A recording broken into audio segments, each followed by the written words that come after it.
किन्नर चुड़ैल। गोरखपुर नाम का एक गांव हुआ करता था। उस गांव में ज्यादा लोग नहीं रहते थे। उस गांव में एक गर्भवती विधवा औरत रहती थी। उस औरत का नाम कमला था। कमला अपने घर में अकेली रहती थी। उसके पति की सारी जायदाद उसके नाम हो गई थी, पर सभी गांव वाले उस औरत को मनहूस औरत समझा करते थे और सभी उससे नफरत किया करते थे। एक बार कमला राशन की दुकान पर खाने का सामान खरीदने जाती है। भैया जी, जरा 1 किलो दाल चावल देना। अरे हाय हाय हाय हाय हाय हाय! अरे मनहूस औरत, मेरी दुकान में अपशुगन करवाने आ गई क्या? हैं? चल जा यहाँ से। मैं कुछ नहीं देने वाला हूँ तुझे। भाग भाग यहाँ से, चल जा, निकल। भैया जी, ऐसा मत कहिए। मैं गर्भवती हूँ, मुझे खाने की बहुत जरूरत है। मुझे खाना दे दीजिए। दुकानदार कमला को वहां से धक्के मारकर भगा देता है। तभी कमला रोते रोते उस गांव के किन्नरों के इलाके में आ जाती है। गांव वाले किन्नरों को उसी इलाके में रखा करते थे, क्योंकि वो लोग किन्नरों को पसंद नहीं करते थे और उनके इलाके में रहने से मना करते थे। तो किन्नरों ने उसी गांव में अपना एक इलाका बना लिया था। जब किन्नर लोग देखते हैं कि एक गर्भवती महिला रोते रोते उनके इलाके में आ गई है, तो सारे किन्नर कमला के पास जाकर उसका हाल पूछने लगते हैं। क्या हुआ बहन, तुम्हारी गर्भवती अवस्था में इतनी बुरी हालत कैसे है? तुम रो क्यों रही हो? तुम डरो मत, हम तुम्हें कोई नुकसान नहीं पहुंचाएंगे। तुम शांत होकर सब बताओ कि हुआ क्या है। मैं कमला हूँ। मैं गांव के दूसरे इलाके से आई हूँ। 2 महीने पहले ही मेरे पति की मौत हुई है। मुझे गांव के लोग मनहूस मानते हैं, क्योंकि मैं विधवा हूँ और गर्भवती भी। वहाँ के लोग मुझे खाने के लिए कुछ बेचने के लिए भी तैयार नहीं, जिससे मेरा गुजारा नहीं हो रहा था। कोई बात नहीं कमला, हम तुम्हारा ख्याल रखेंगे। किन्नर लोग कमला को एक खाली घर में रहने के लिए जगह दे देते हैं और उसकी देखभाल भी करते हैं। कुछ ही महीने बाद कमला अपने बच्चे को जन्म देती है, पर अफसोस, कमला बच्चे को जन्म देते ही अपनी जान गंवा देती है। जब सब किन्नर बच्चे को देखते हैं तो बहुत खुश हो जाते हैं, क्योंकि वो बच्चा भी किन्नर ही था। कमला ने एक किन्नर बच्चे को जन्म दिया था। अब इस बच्चे की देखभाल कौन करेगा? हम तो इस बच्चे को गांव के दूसरे इलाके में भी नहीं भेज सकते। और तो क्या हुआ, इस बच्चे की माँ नहीं रही तो हम इसे पालेंगे। अब ये हमारे इलाके में रहेगा, हमारे साथ रहेगा। फिर वो किन्नर उस किन्नर बच्चे को गोद ले लेते हैं, उसका नामकरण कराते हैं। उस किन्नर बच्चे का नाम शक्ति रखा जाता है। देखते ही देखते शक्ति बड़ी होने लगती है। उसके रंग रूप बहुत सुंदर थे। वो बहुत सुंदर किन्नर दिखती है। एक दिन शक्ति एक किन्नर से पूछती है, माँ जी सुनिए ना, ये गांव के दूसरे इलाके में भी तो लोग रहते हैं, तो हम वहाँ क्यों नहीं जाते? हम उनसे अलग क्यों रहते हैं? शक्ति, क्योंकि वो लोग हमारे जैसे नहीं, वो लोग हमें पसंद नहीं करते, इसीलिए हम उनसे अलग रहते हैं। क्यों? वो हमें क्यों पसंद नहीं करते? मुझे एक बार उस इलाके में जाना है। मैं एक बार वहाँ जाकर घूम कर आऊँ। शक्ति, खबरदार, जो तू उस इलाके में कभी भी गई तो अपनी जान नहीं गंवाना चाहती तो उस इलाके में कभी कदम भी नहीं रखेगी, समझी? इतना कहकर वो किन्नर वहाँ से चली जाती है। शक्ति उस किन्नर की बात सुनकर बहुत रोती है। माँ जी, ऐसा कैसे कह सकती हैं? उन्होंने इतनी सी बात के लिए मुझे इतना डांटा। अब तो मैं उस इलाके में ज़रूर जाऊंगी।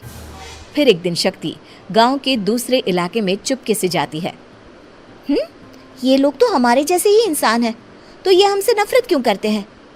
जब शक्ति उस इलाके में पहुंचती है तो गांव के सारे आदमी उसके रूप से मोहित हो जाते हैं। वो लोग ये अंदाज़ा नहीं लगा पाते कि वो किन्नर है। शक्ति की सुंदरता देखकर सारे गांव वाले उसकी तारीफ करने लगते हैं। तभी गांव का चक्कर लगाने गांव के जमींदार का बेटा हर्ष वहां पहुंचता है। हर्ष भी दिखने में बहुत सुंदर होता है।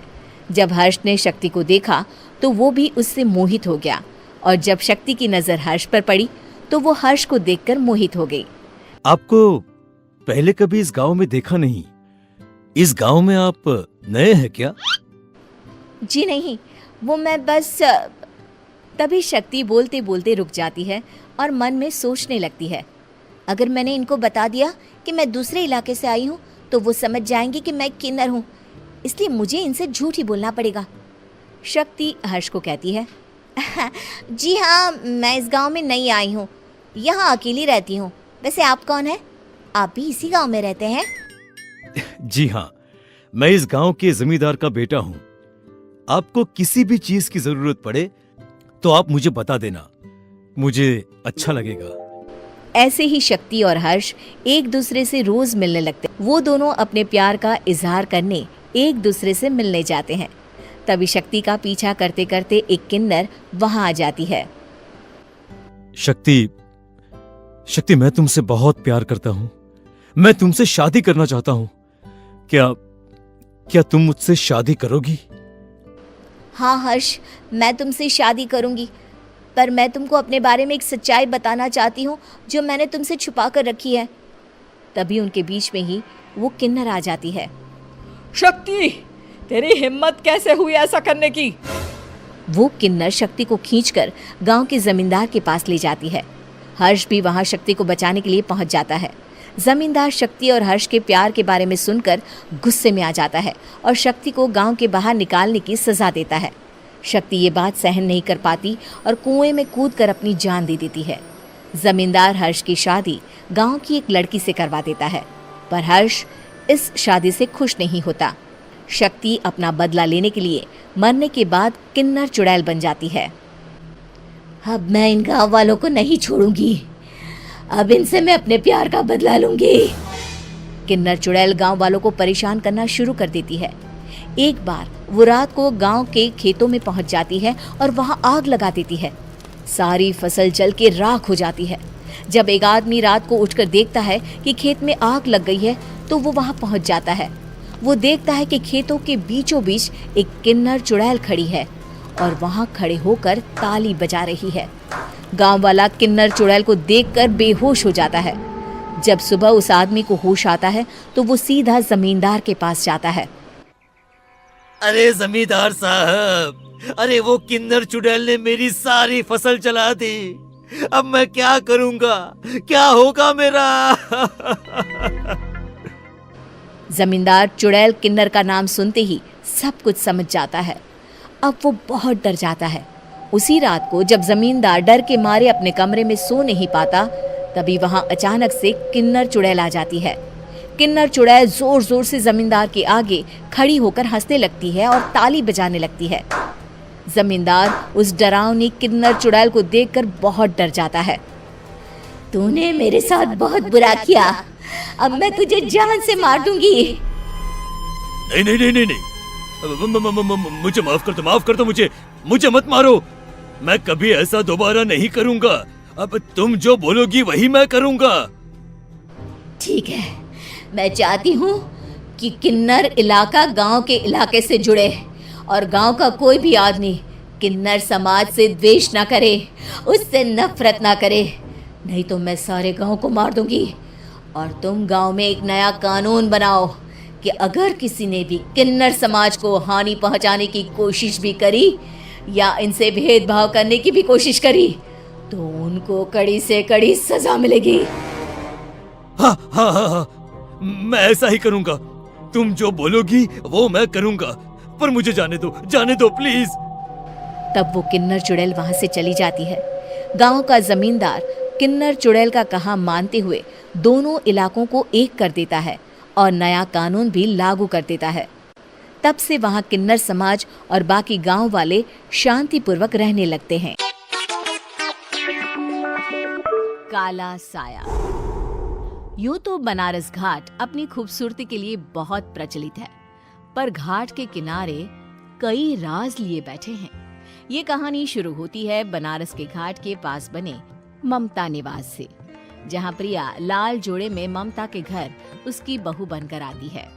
आओ आओ बहू, घर को अपने पैरों से पवित्र करो। ममता घर की दहलीज पार कर ही रही होती है कि अचानक एक बहुत गंदी सी बास पूरे घर में फैल जाती है।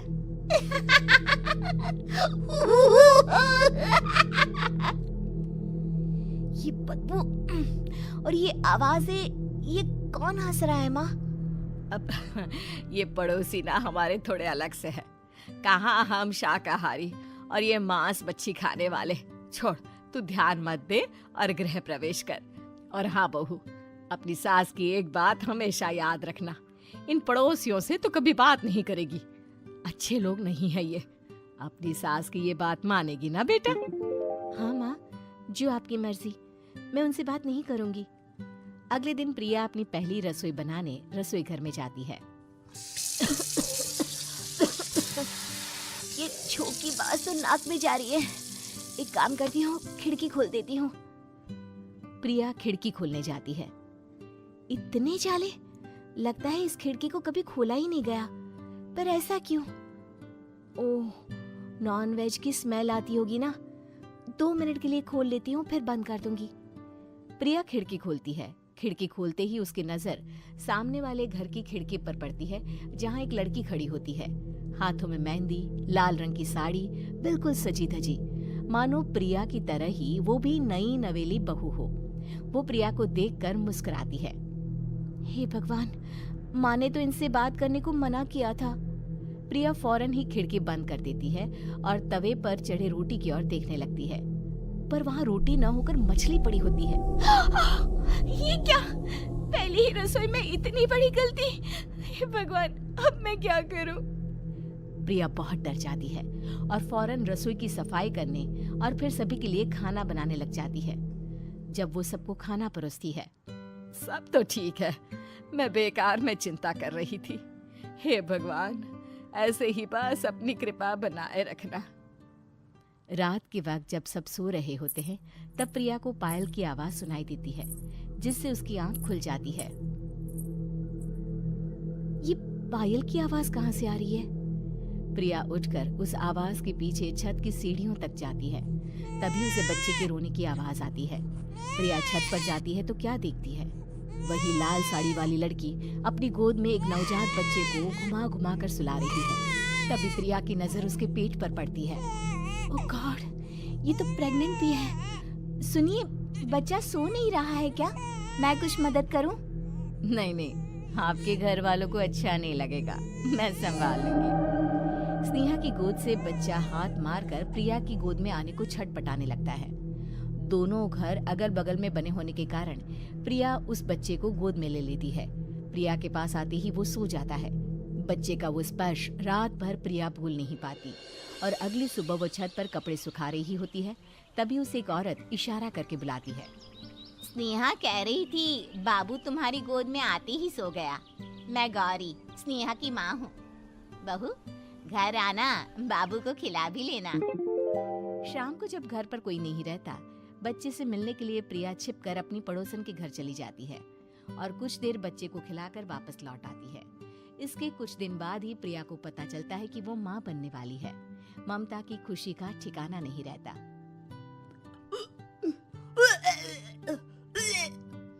माँ जी, पता नहीं क्यों उल्टी आ रही है। प्रिया भागती हुई वॉशरूम में जाती है तो हरे और लाल रंग की उल्टी करती है। उस उल्टी में से कीड़े निकलते हैं। ये क्या? खून और ये कीड़े! माँ! माँ! प्रिया की आवाज सुनकर ममता दौड़ कर आती है, पर बेसिन में कुछ नहीं होता। प्रिया हक्की बक्की रह जाती है। ये सब क्या हो रहा है? प्रिया घबरा जाती है और अपने कमरे में जाकर सो जाती है। डर के कारण वो इतनी थक जाती है कि उसकी आंख लग जाती है। तब उसे ऐसा लगता है उसके पेट पर मानो कोई बैठा हुआ हो। कौन हो? प्रिया के पेट पर एक 5 महीने की बच्ची बैठी हुई थी, जो बुरी तरह जली हुई थी। माँ, तुम ही मुझे लाई ना अपने पेट में? मैं तुम्हारी माँ नहीं हूँ। कौन हो तुम? माँ, देखो मैं जल गई बुरी तरह से। 6 महीने पेट में रहने को भी मुझे नहीं मिला। सहला दो ना माँ। बचाओ! बचाओ! माँ! ममता दौड़कर कमरे में आती है। प्रिया की बातें सुनकर वो सब समझ जाती है। तू कहीं बगल वाले घर में तो नहीं जाकर आई ना बहू? मुझे माफ कर दो, मैं गई थी माँ। उस घर में सब मरे हुए हैं बहू।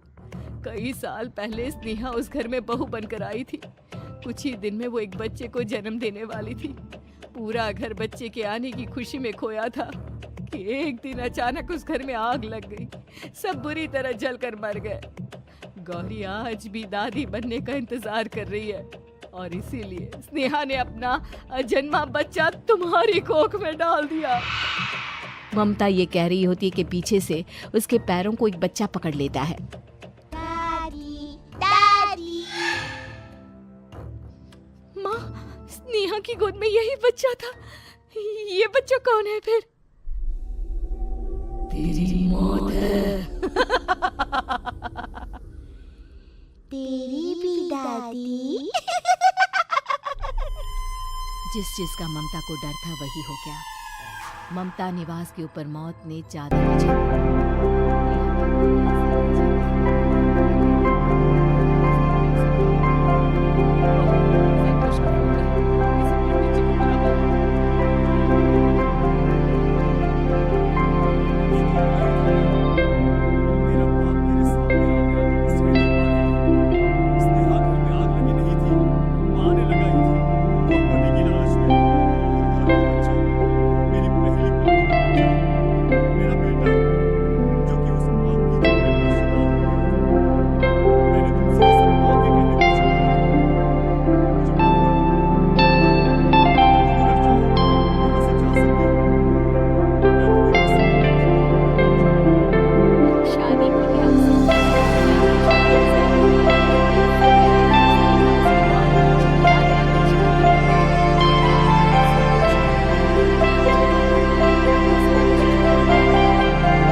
उम्मीद है कि आपको हमारी ये कहानी पसंद आई होगी। कृपया हमारे चैनल को सब्सक्राइब करें और सभी अपडेट्स के लिए बेल आइकन जरूर क्लिक करें। और हाँ, वीडियो लाइक और शेयर करना मत भूलिएगा। Bye bye.